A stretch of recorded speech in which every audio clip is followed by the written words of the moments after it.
Hello, my name is Fraser Ramos. I'm going to be going over myofascial lines. First one we're going to go over today is the superficial back line. So the superficial back line runs on the posterior side of the body. It runs through the flexor digitorum, flexor digitorum brevis, gastrocnemius, the hamstring, the sacrotuberous ligament, the erector spinae, and the scalp fascia. Now, that guy is your upright muscles. Essentially, we use them when we're standing upright or when we're sitting down and with the chest up or anything like that. So for them to be used all day, they are primarily made of slow twitch endurance muscle fibers. For movement functions, they do flexion of the hip and are the ankles and the knees. They also create extension and hyperextension in your hips as well as your lumbar and your spine itself. Next is the superficial front line. That one will cover the anterior side of the body, and it runs through the extensor digitorum longus and the brevis, the tibialis anterior, the patella tendon, the quadriceps, all of them except the rectus femoris, the rectus abdominis, the sternalis, and the sternocleidomastoid. Now that one will maintain a posterior extension of the knee.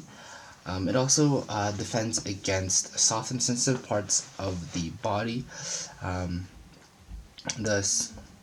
I guess that's surface from the body. The soft and sensitive parts of the body, and they protect against the viscera of the ventral cavity. Now, movement functions, they create flexion in the trunk and the hips, create extension in the knees and dorsiflex the foot, hyperextension and flexion of the upper neck. Now, next we're going to go over the lateral line. That one will run through the peroneus, the longus and the brevis, the anterior ligament of the fibular head, the IT band, the TFL, and the glute max. The lateral abdominals, the the external and internal costals, and the spinatus capitis. Yeah. Now, posterior functions, it balances between the front and the back, bilaterally balances the right and the left side, mediates forces from all the other superficial lines, and it stabilizes the trunk and the legs to prevent buckling. So for movement functions, lateral functions are lateral full flexion in the trunk, abduction in the hips, and eversion at the foot. It also functions as a adjustable brake when for lateral and rotational movements of the trunk itself.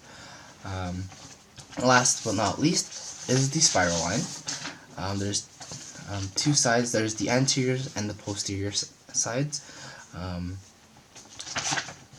The anterior side goes through the spinatus capitis, the rhomboids, the serratus anterior, external obliques, the rectus sheath, internal obliques, the TFL, the IT band, and the tibialis anterior.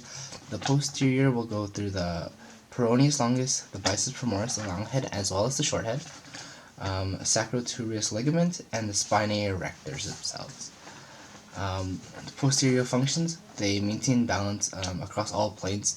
During imbalance, it participates in creating, compensating, and maintaining twists, rotations, and lateral shifts in the body.